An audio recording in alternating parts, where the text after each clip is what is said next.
And welcome everybody to this special Slowposium event, um, where we will be examining the future of faculty slash academic development. So centres for learning and teaching, how they work, and maybe having a little play at imagining how they might work differently. I'm Colin Simpson from the TELedvisors network. We are the organisers of the Slowposium, the Third Space Slowposium, which this event is part of. I've worked in the third space for 21 years in various roles, learning designer, edtech, academic, developer. And I've been a long time admirer of the work of Alexandra Mihai, but never actually collaborated on anything. And so I'm very happy to be having a little bit of a chat about this topic, which we've certainly shared some thoughts on. Did you want to introduce yourself, Alexandra? Yes, thank you, Colin. And indeed, it's nice to finally do something formal beyond our normal chats and to invite other people to our chats, as you just said. I'm Alexandra Mihai. I'm an assistant professor at Maastricht University in the Netherlands. And there I basically inhabit the third space as well, because my job has three sides of it. Half of it is professional development, educational development, and the rest is split between teaching and research. But I've also had roles in all sorts of roles with all sorts of names in the third space in different European universities in the past. So yes, therefore the topic is quite common and dear, close to our hearts to both of us. And thank you so much for joining late or early in the day, however it feels for you. Ooh, sorry. Um, so, in a nutshell, what we're going to do this morning slash evening, afternoon, wherever you are, we're going to kick off. Alexandra's going to take us through some of the common models that you'll find for these kind of centres, how this is run. I'll sort of dip very quickly into some of the results that I've drawn from my research recently about, what things look like in Australia. Give you an opportunity to talk about your own sort of systems. And then we're going to have a bit of a play with three scenarios. We'll break off into groups and collectively try and come up with some solutions to some curly problems that you might find in the workplace. Yes, So, that's pretty much the plan for today. It's kind of nice to be able to also bring our research together a little bit. I did some research in the American context and also in the European context in several countries, of course, because in Europe you cannot really say there is one way of doing things. Also in the US, not but or Australia, but still looked a little bit into that diversity. So now I have next slides are only pictures. And when I showed this to Colin, he said, I hope you have something to say on those pictures. Well, yes. And guess what? For the first one, I'm saying something that you probably read in every academic article.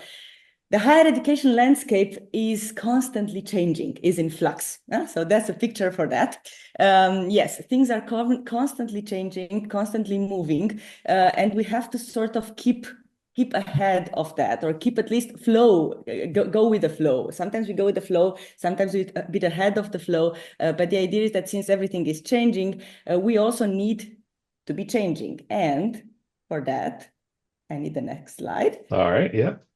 So that will go pretty fast because it's like a story.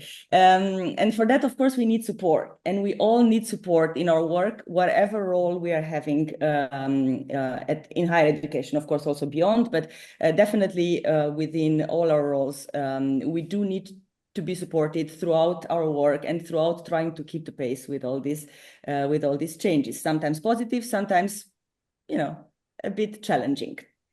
Next.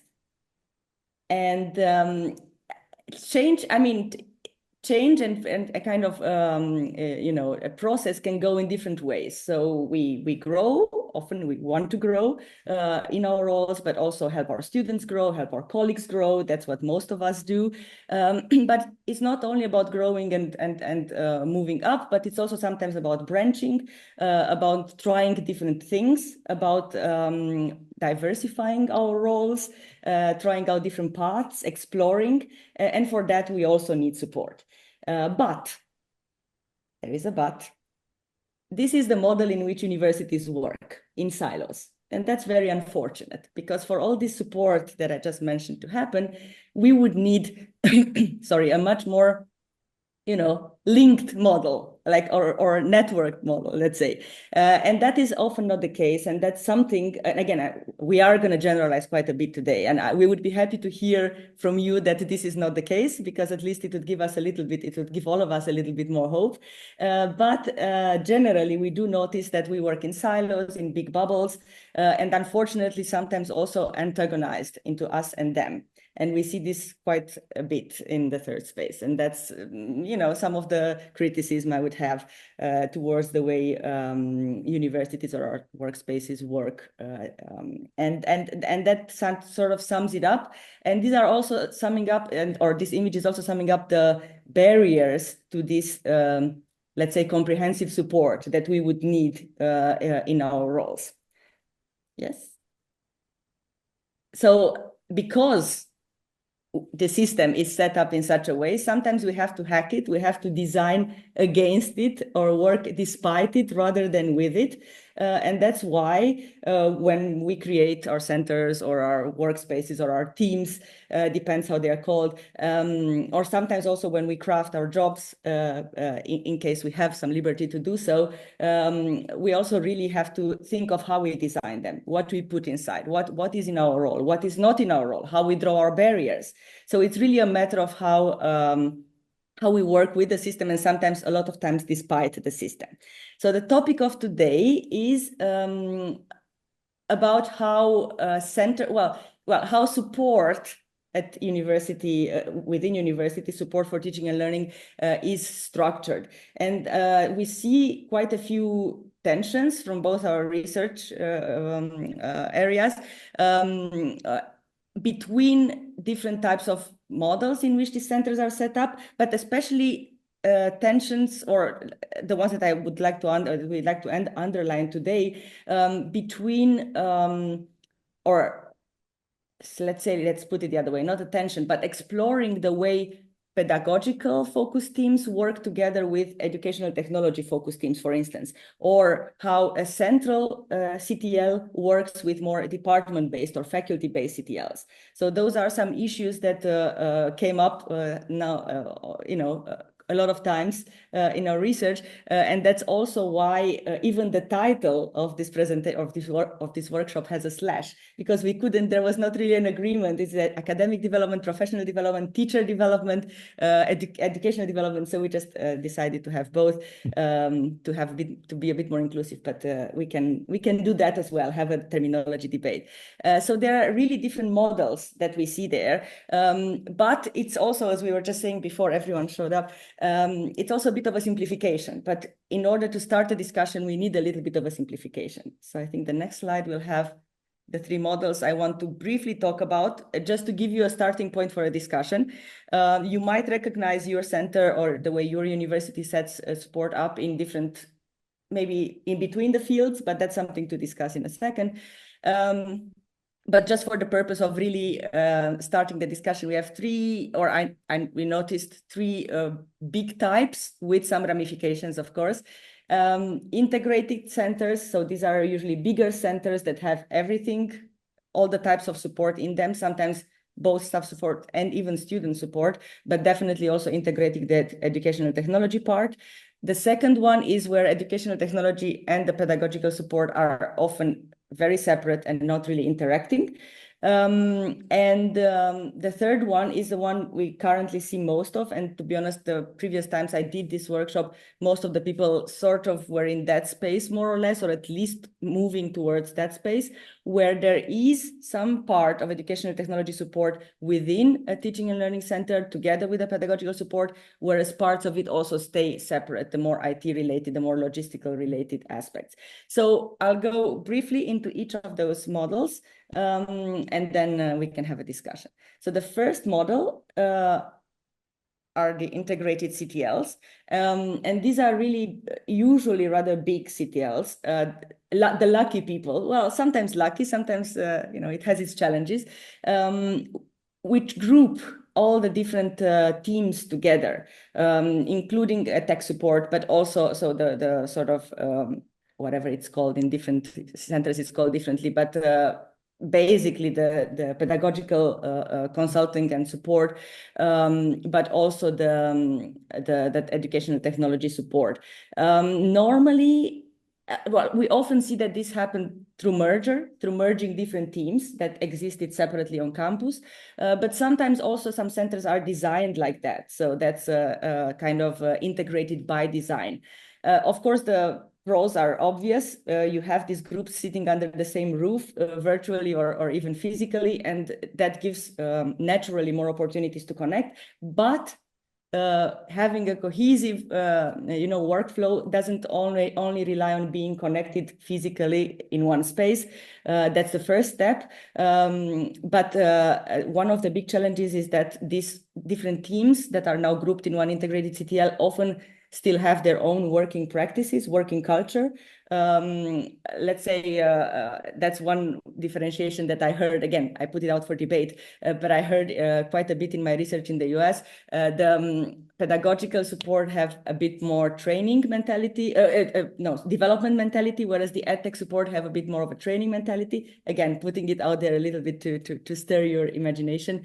And then sometimes even communicating within a bigger center can really be a little bit of an issue. So there are pros, of course, of having everyone together, but there are also some challenges in terms of work culture and establishing cohesion. Then the next model is where both are actually separate. So that's, I was just telling to Colin earlier that I visited this week colleagues at Aalborg University in the Netherlands, in the Denmark. God, sorry, it's too early for me. And it was really nice because they also do PBL, what we do here at Maastricht. But it was interesting to see their structures, and they have exactly this structure. I wouldn't say they're completely opposed because they're still somehow linked, but they are very separate. So in this model, the pedagogical support is in one corner, let's say, and the edtech support is in a different unit, sometimes even accountable to different parts of the university, depending how universities are set up, usually more linked to the IT department, information technology, and so on. And then, of course, there are also pros, because at least the faculty knows where to go. We know who to address for different issues. If you have some technology-related issue, you would go to the technology or educational technology center or team. And if you have more pedagogical questions, you would go to the teaching and learning center or the more pedagogical teams. However, I feel in those cases, people really miss a lot of potential synergies. They did work for a brief moment, well, although COVID didn't seem so brief back then, but now when we look back, it looked brief. It seems like a brief moment. They worked together quite well because they had to. So they joined forces to support faculty in that very, very difficult period. But after that, it felt like everyone is retreating back to their bubbles, back to their silos. So it's also difficult because it's very difficult, as we all know. I'm stating, obvious here. We all know that you cannot really detach support on technology with any pedagogical underpinnings. So it's really, really difficult. And I think basically you can do it, but it's not very, very useful. So this comprehensive support is more difficult to offer in such a model when the teams are completely separate. You can, of course, pull people from both and have task forces and so on. Universities tend to do a lot of task forces, at least here, but it's not the same. They don't cooperate, organically, let's say. And then the third model, it's the more blurred one, where the lines are not so clear cut. And here, for instance, also my center is there.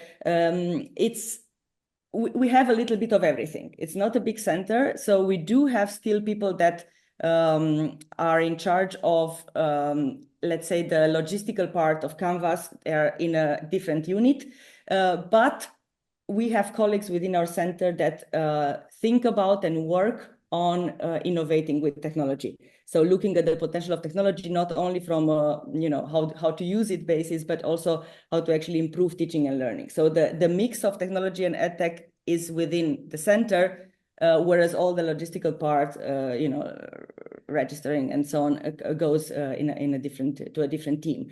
So that's a little bit of a mix. So the edtech is still split, but at least the pedagogical part has a little bit of a say in that. So there is more connection between, or there is more input on how to really use technology to enhance the learning process rather than just use technology because we need to use certain technologies. But because it's blurred, it's not very transparent, obviously. So a lot of people don't really know where to go for what sort of support. And also, we need to work with because we have some educational technology people, I'm one of them actually in our team, we are accountable to different parts of university. So for the edtech part, we have to report to some people, and then for all our other pedagogical work, we have to report to other people, and often they don't have the same, let's say, vision on education.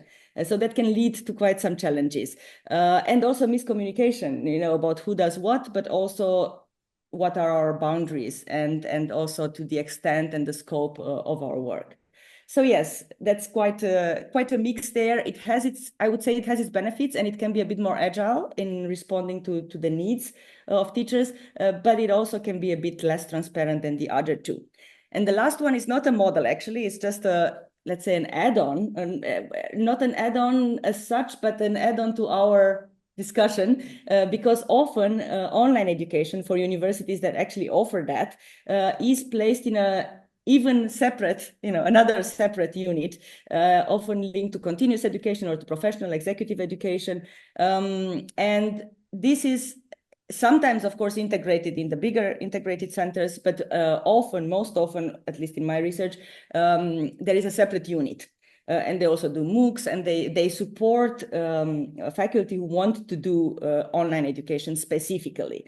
Now, there comes already the confusion, because we have all the other people in the center that actually support people pedagogically for their regular courses, and then you have all this other team that comes to you and helps you with producing online education. Again, misunderstandings can also occur there. Also, just double work on similar topics without synergies. So that can be really a challenge there. The pro is, of course, that you can have specialized support. And that's something we also noticed now when we were visiting our colleagues in Denmark. And we were envious of them because they had this edtech team that also did online work there, online education and micro-credentials and so on. And they actually really had support and professional support for multimedia production and so on, which we lack. So we have a little bit of a limit there. So it's nice to have those teams, but it would be nice if they were a little bit more integrated, either with the edtech teams or with the centers. So yeah, that's a little bit of a pity that they're staying often separate, and they're also usually bringing money, whereas all the other are kind of using money from the university. So they have a special status in most cases. That was all for me. I think now it's time to hear more about the Australian perspective on things, Colin. Sure, thank you. There's just going to be a bunch of bar charts. I'll just warn you up front. Not too many bar charts, but a few. So you may be aware that I've been doing doctoral research on the third space in Australian higher education, looking at people that I'm calling advisors or ed advisors, learning designers, academic developers, professional developers, ed techs. And so I put out a big survey, and I'm pretty sure that quite a few people in this session contributed to that survey, and I thank you for that. And one of the questions, or one of the areas of questions that I kind of was curious about was, like, what do our workplace structures look like? So out of what became 111 responses. There were a few more responses, but sort of that got trimmed down a little bit, because of how surveys work. I don't know. Out of 111 responses, there were 33 academic developers, 24 ed techs, and 55 learning designers. And I think that actually reflects the community. I think there are probably more learning designers than either of the other two roles. But broadly speaking, the people who responded, um, most of them were actually in a central division, which I found interesting. 62% of those, 29% in a faculty or college. And then there are a bunch of people in this other kind of blurry, not quite so clearly defined space, where, they might be paid for by a faculty, but report to central or vice versa or whatever else. So there was a lot of that.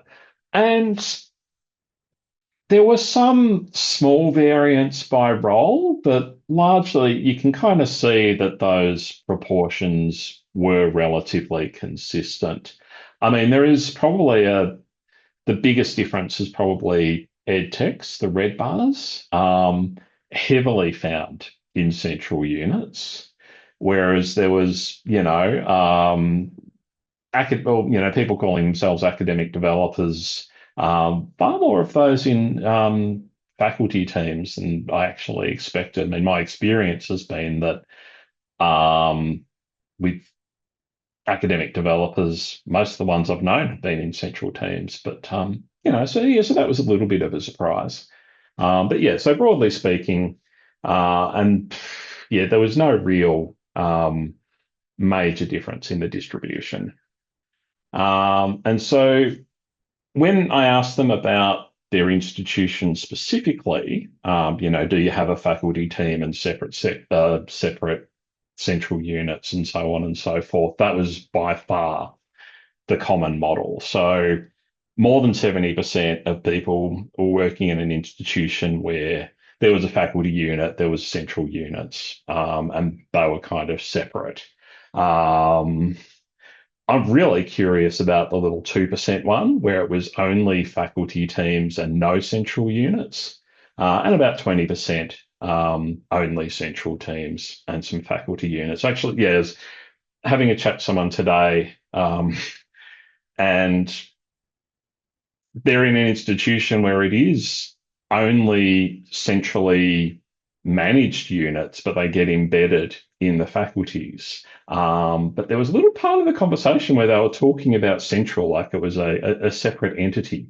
And that, I don't know, yeah, that was kind of interesting because these relationships, even if you're reporting to central, if you're based in a faculty, you may not necessarily feel part of central.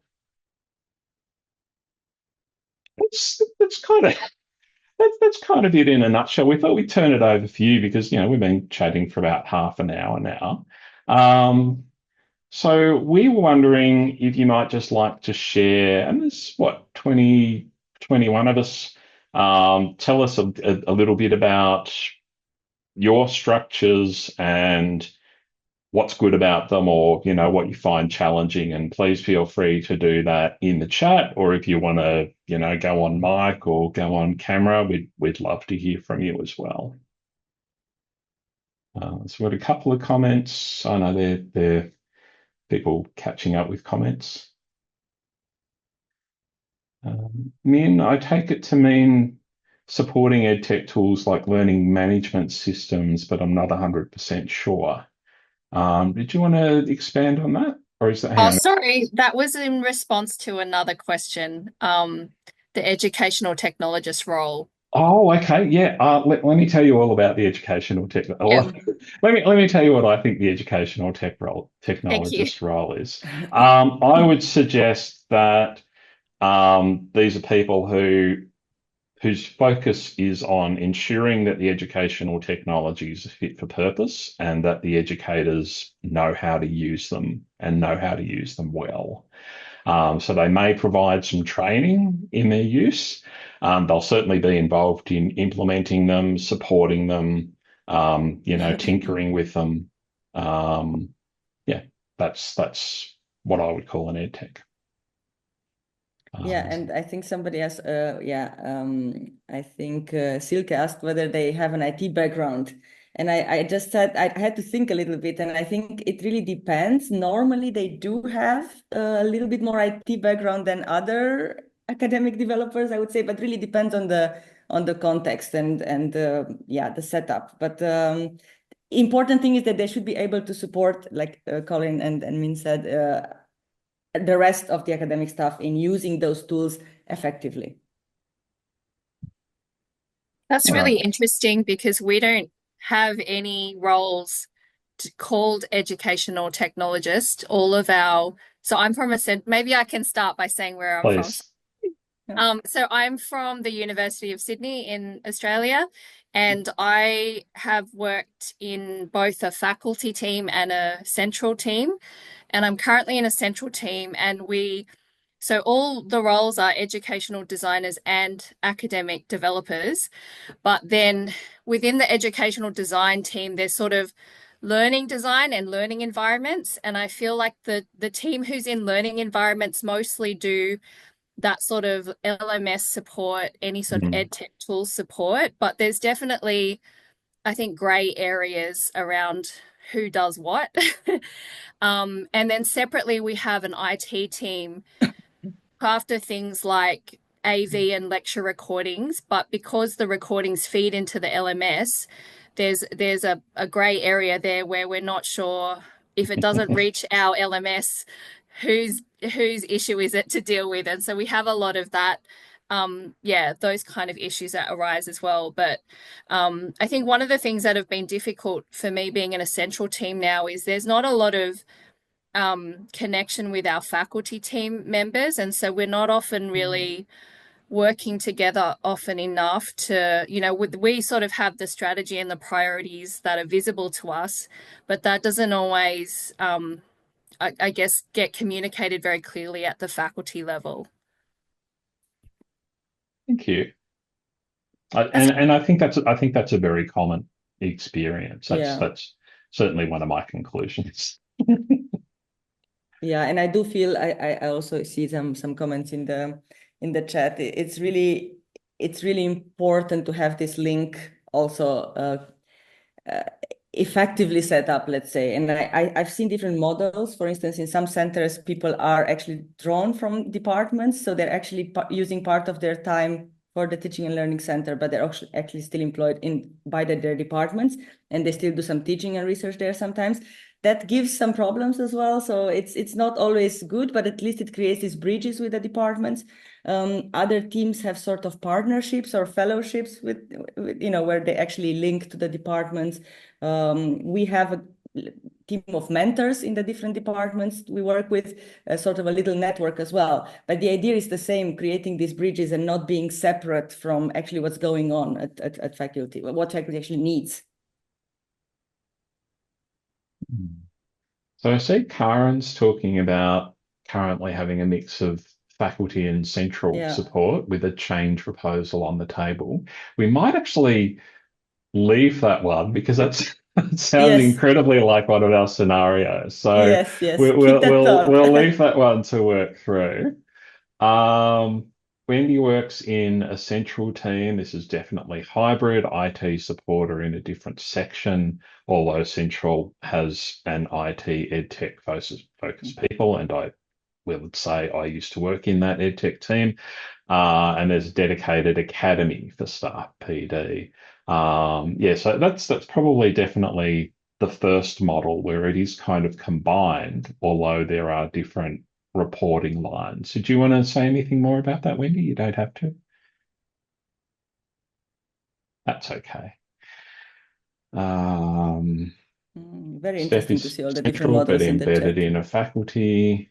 Central, which is integrated. Canberra, lots of institutions represented. Is there a consistency in the Canberra? Here we go. There are central people and faculty people. Lovely. Great that you're all sitting together. Where are you gathering? Are you gathering in Canberra out of curiosity? I worked in Canberra for a while. And it's complicated, could have been my fourth model, but I didn't want to put it there. I think a lot of you see that as a model in itself. Marina used to work in a team where EdTech and pedagogy were integrated as part of an institute of education, and now they're separate. And so there's a sad face on that. So did you want to tell us why you think that that's not as good, Irene? Good morning. I have to be Hello. honest, it's super early, so I don't know if Sorry, my thank voice you. is hope you can hear me. Yeah, Yes. I very haven't good. spoken to anyone yet today.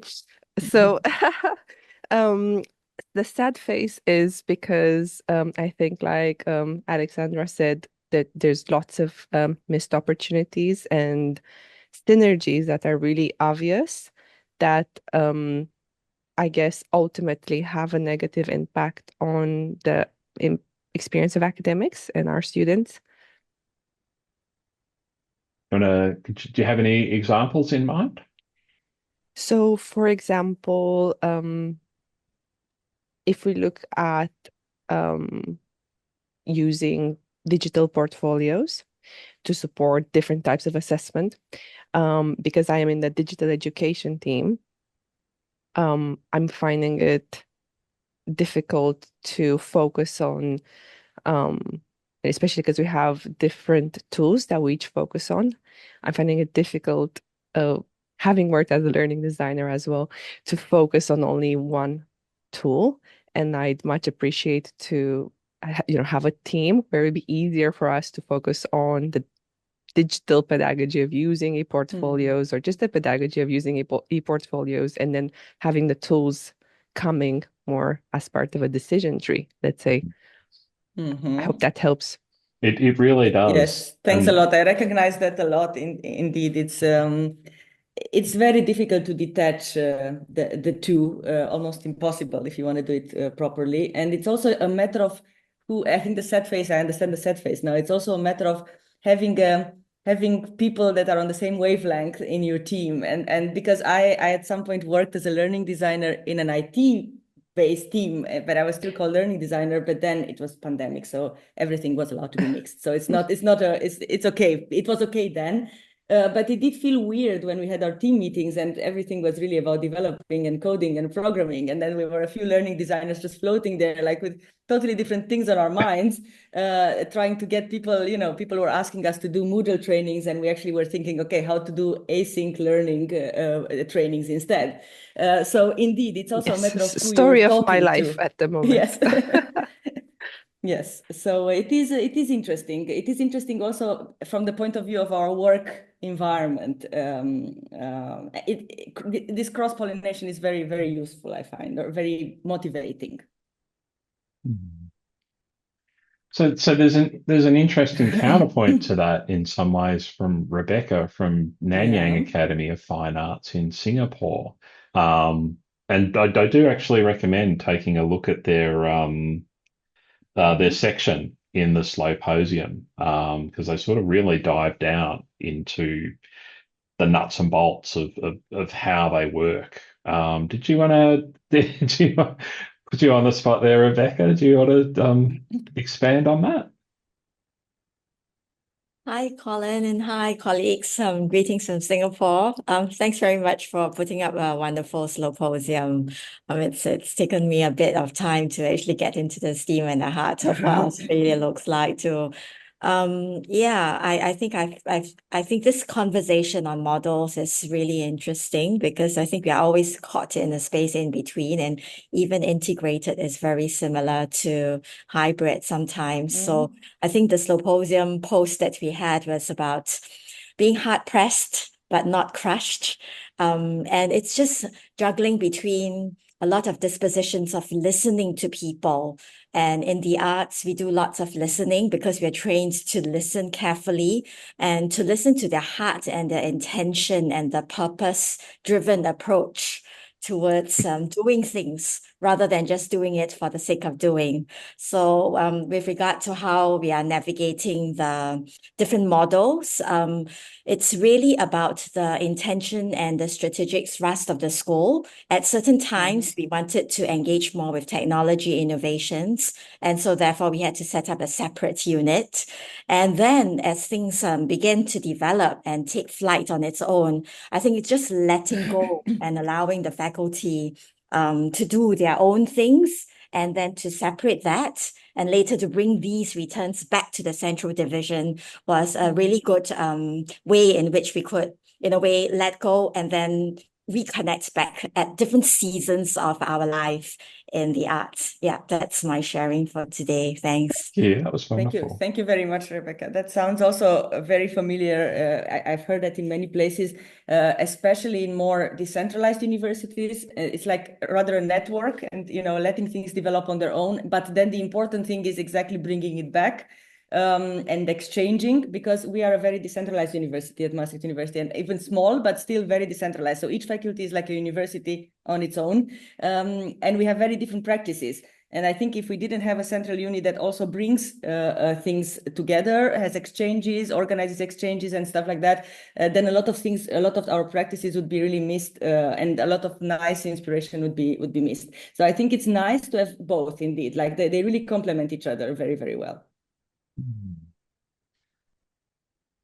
Seeing a good question from the Canberra folks. Whose benefit is it to avoid the waste of synergies, as Arena describes? Is it for the workers' benefit or for the wider university? I suspect it's both. I mean, if you've got people with different skill sets who could collaborate meaningfully and inform the practices of each other, it would seem as though putting barriers in the way of that, isn't really helping anybody. Maybe the barriers are financial, so maybe that's why the institution doesn't do it. I don't know. Is that an answer? Is that only half an answer? Anyone have any other thoughts on whose benefit it is to avoid the waste of synergies? Oh, sorry, I didn't see the question. It's only now I see it.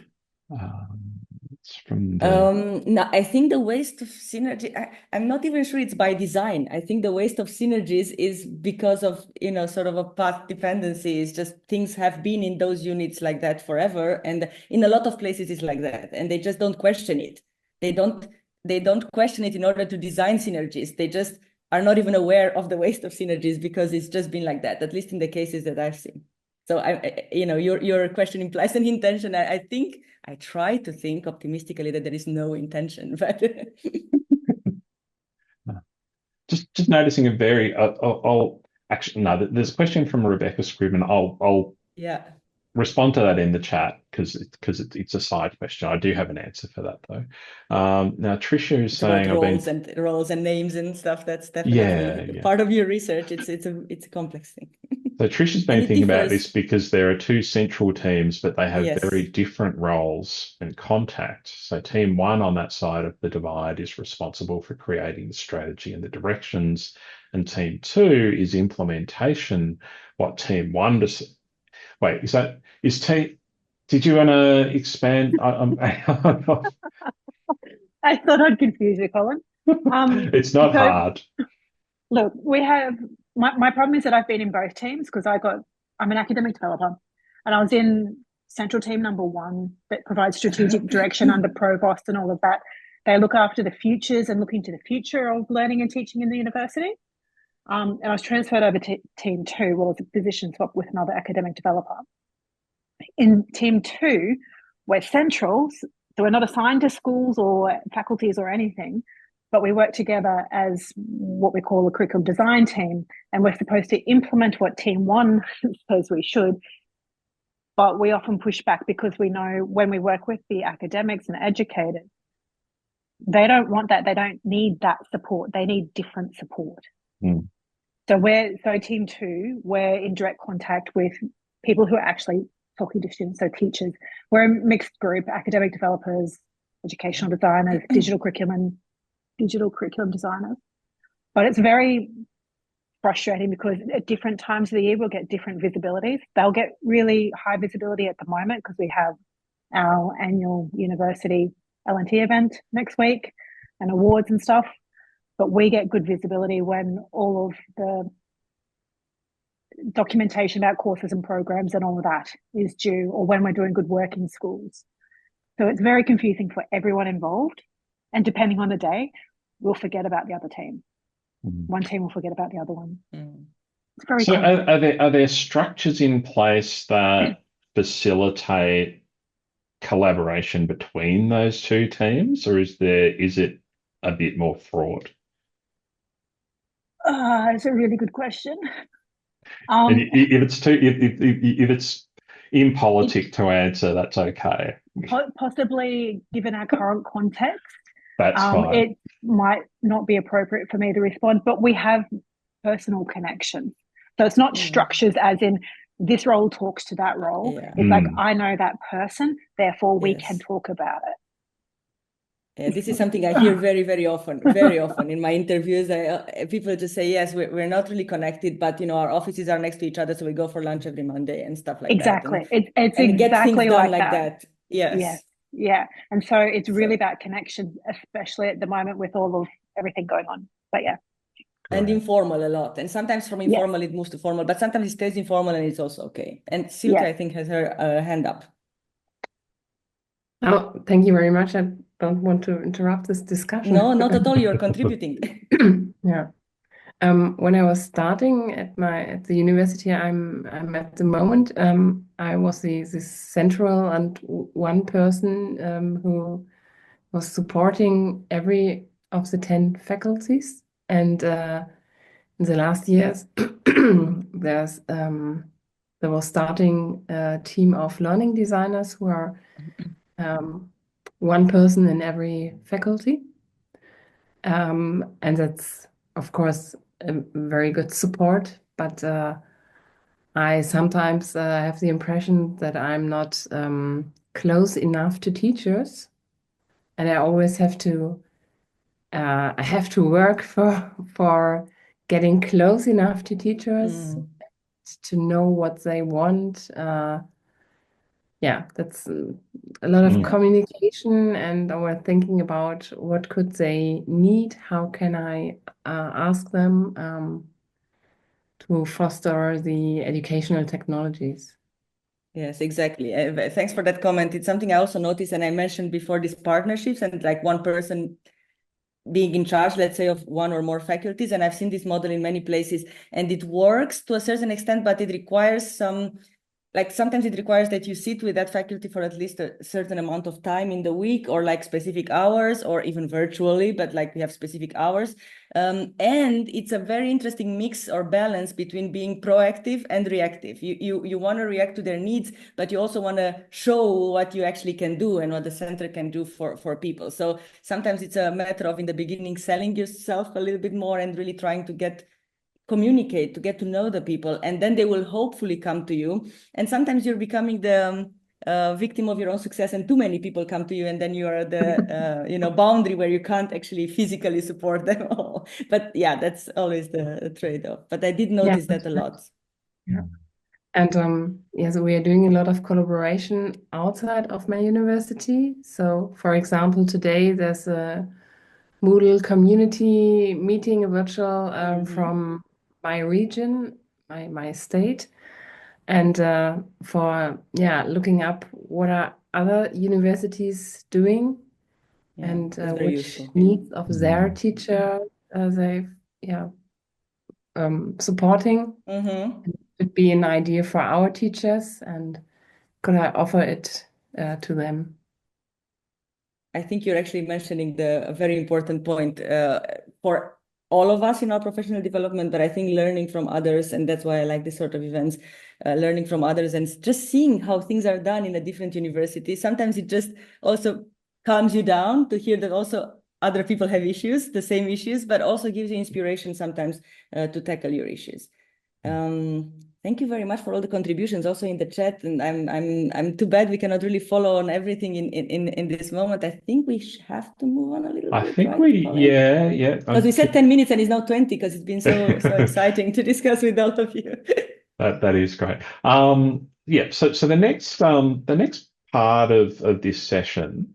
Oh, hang on. You've got some more picture slides. Are they? Yes. Do you have a Well, story it's just for those? leading to the next part. So basically, it is about.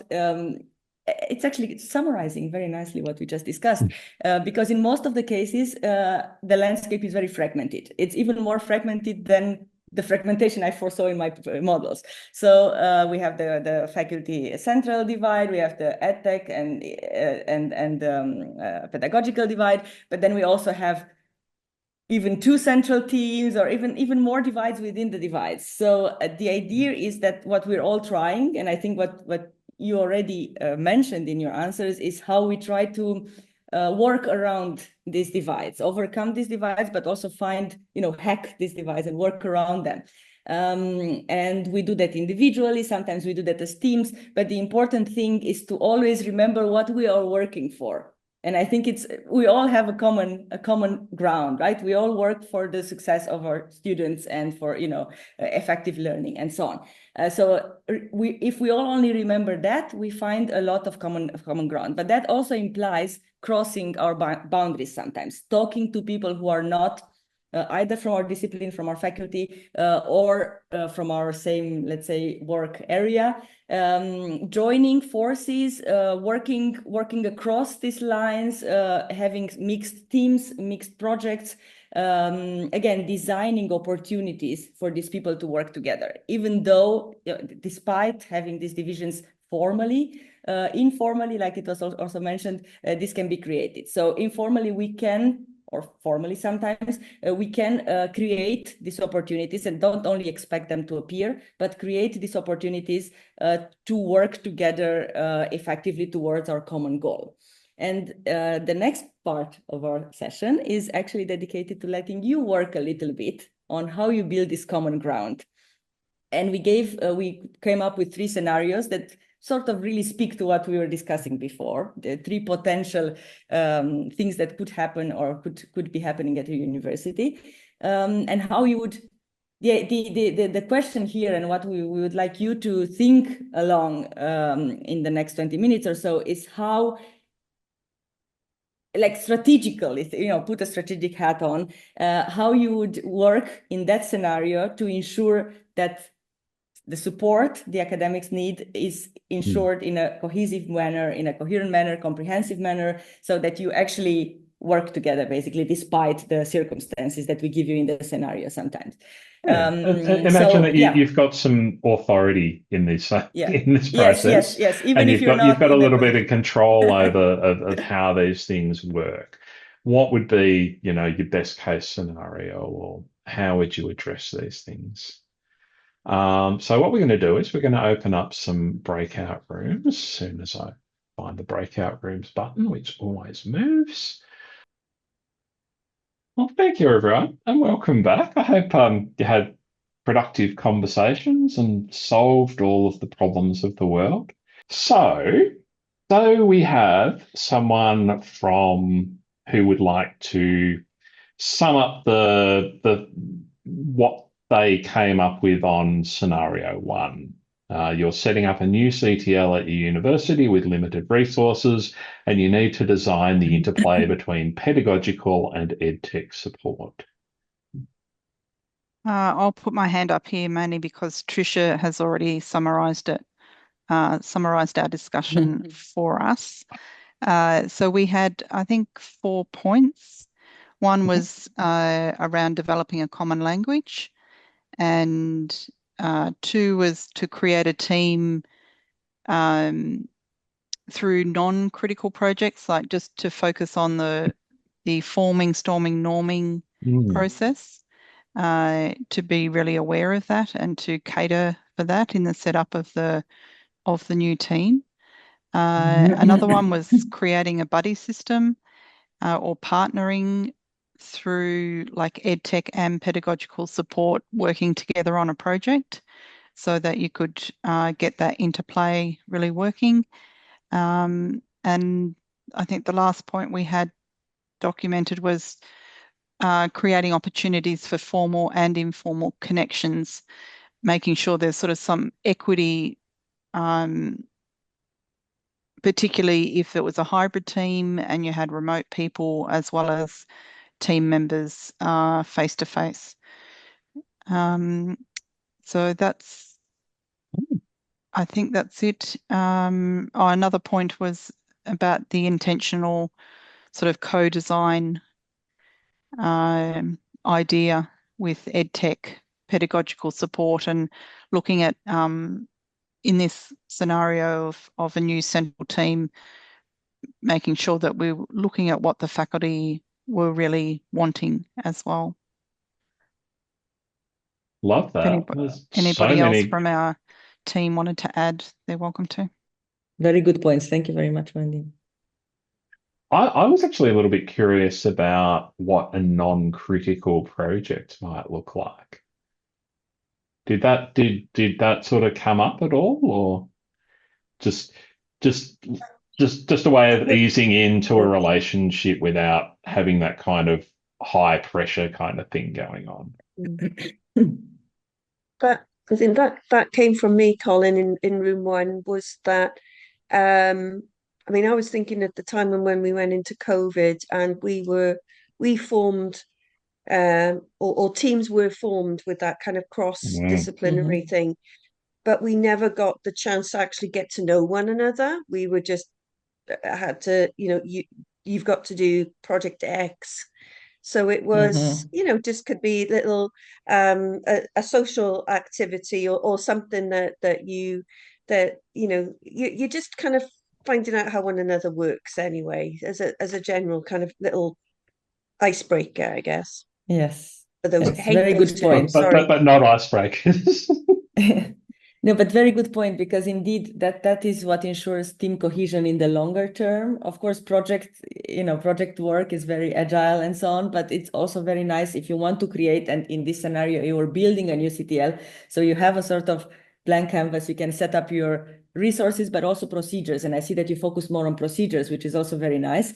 When I did this in a previous workshop, people focused on how many staff members and what sort of roles they would have. You focus more on the rules of conduct and procedures. And I think that was very, very, is very useful because regardless of how many EdTech people and how many pedagogical people, or whether you have many of them from one role or the other, the important thing is indeed how you work together, creating those opportunities, formal and informal, even beyond existing projects, just to work together, to talk to each other, to exchange is very, very important. So thanks a lot. Did you consider at all, because it is a blank canvas in this scenario, so did you consider not having EdTech, so just having pedagogical, or just, I don't know, was it clear from the beginning that you would have both? Because it's not necessarily a given. I just wonder how you worked through it. In my university, we have a company who's providing Moodle, for example. So we don't have a special one in the IT who's hosting a lot of digital tools. Okay, so that's external, externalized, yes. Yes, but we have one person in the IT who's supporting the connection between what the company is doing and what we need. As I would say, I'm a technologist. I'm not a technologist, but more from the pedagogic. I'm someone intermediate. Yeah, okay. Thank you. So I'm seeing in the chat, so Min's group also did scenario one, developing and strengthening connections with IT faculty teams and having regular meetings and having a central ticketing team which everyone can access. I do like a good ticketing system. It works well in principle, but that works well when EdTech people are involved. I can tell you, when it's only academics, this doesn't work well. I mean, it works, but it doesn't work in the same way. It's not perceived in the same way as it's perceived in what you're talking about. So well, so would that be ticketing not just for ed tech questions, but also for pedagogical For questions or anything, yeah. So it's where Yeah. end user can basically post it to any team, and then somebody somewhere assigns it to our team, for example, or IT. Yep. And then us and IT can work it out together if we find it actually belongs back to them. So it's a way that we can all see the inquiry from the user, if we need to, rather than having to forward emails back and forth everywhere. Yeah, it's a very efficient way of working, definitely. It's just that, again, that comes back, at least from my experience, more experience actually than research, that is understood differently, and that comes back to the work cultures, like the tech and IT, let's say, rooted teams are very accustomed to this way of working. But when you have in your teams people that are very much academics, not even third space, but more academic on the academic side, they would see the ticket, but it's not like they would have the same agility in responding as the others. Let's put it this way. I mean, I'm an academic myself, but I feel like that is often the moment where this sort of system fails a little or can fail. Of course, the group culture a new culture can be built, whereas where this is central, but that takes time, as we know. But very, very nice suggestions. And I was smiling because I think group 1 and group 2 both did scenario 1, because that's what Colin mentioned on the slide. But then he said ignore the numbers, and I also hadn't listened, and I think none of you has actually heard that. So it's okay. It's fine. Something about written instructions versus oral instructions. So yes, did any group look at scenario 2 or scenario 3? He wanted to. So Canberra, what? Oh no, is that waving or is that putting your hand up? Come in, Canberra.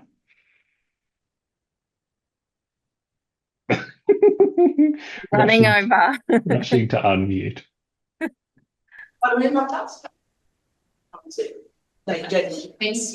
Just the green. Sorry, just had a change of personnel. We did scenario 3, and we said some of the beautiful words that you've already said. We said co-design, we said trust, we said relationship. We were very strong on those. Time was a big factor, but a big word, which we haven't seen ourselves, but we imagine it's possible, is to put evaluation up first. So we've got a change initiative.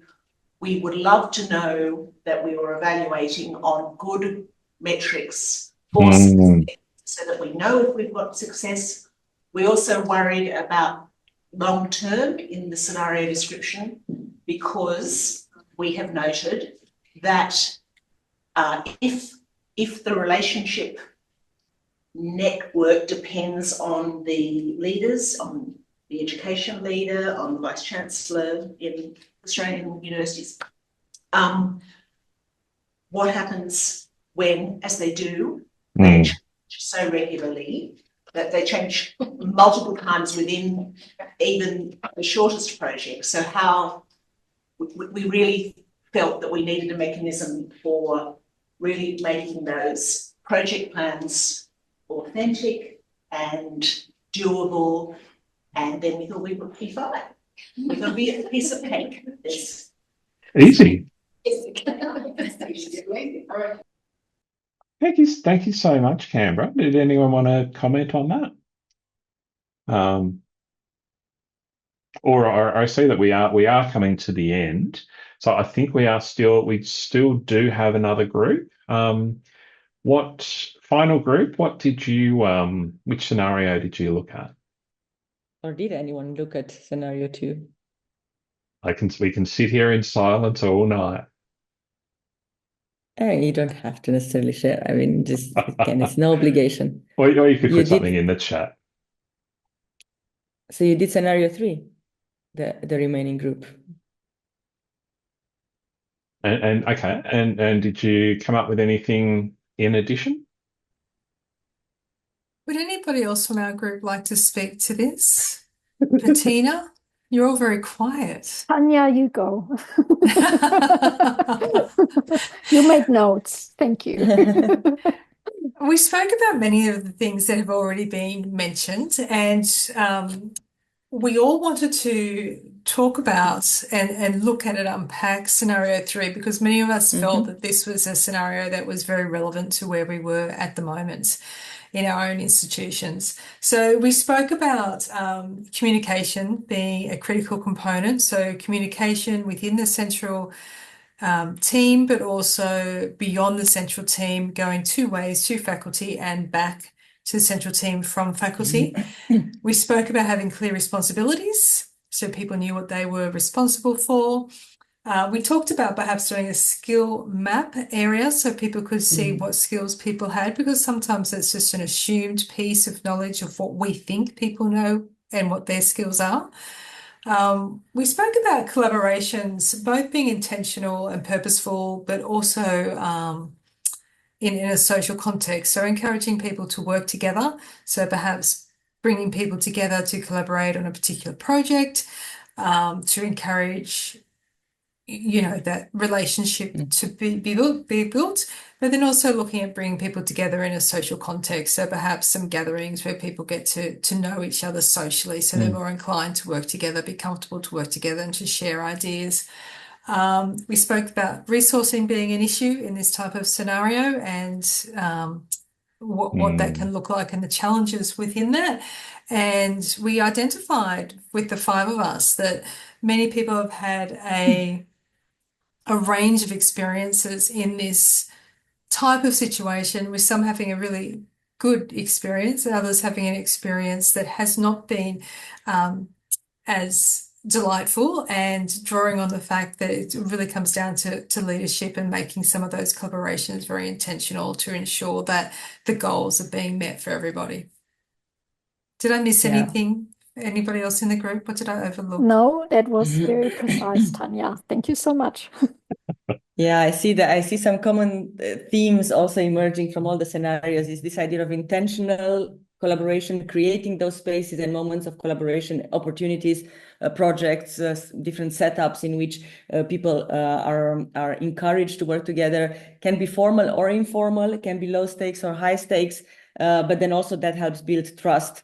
And I think that's really important, because one last thing I want to share also for the last scenario is really more, we have a very, as I said, very decentralized university. So we have these small centers, faculty-based, and then a central one. And there is even a little bit of competition, and that's to put it mildly, between those levels. And there shouldn't be, of course, but like you also said, you all discussed positive and more negative experiences. The idea is that we all understand that those levels can complement each other very well. However, unless we make it happen, it doesn't really happen. So I think we're all here agreeing that we need to, and it's in our power, whatever role we have, is to make it happen. Thank you very much for your contributions. It was really lively, and it was a very great start of the day for me. And thank you, Colin, for taking the initiative of doing this together. Well, thank you so much, everyone who's been here. Yeah, I'll echo what Alexandra's had to say. It's I think we know what the answers are. Sometimes it's just making them happen. That can be one of our biggest challenges. And I suspect one of the things we've got to do is find ways to work around the barriers in our institutions and just make them happen regardless of whether they're supported or not. I think that's one of the things that we seem to do best. So please do feel free to reach out to myself and Alexandra. We've got some deets kind of there, obviously through the Slowposium, and just, I don't know, wherever, say hello on the street, come to the symposium, all of the things. And yeah, I'll see you in further discussions. Have a lovely evening, day, whatever. Yes, thank you very much to everyone. Bye.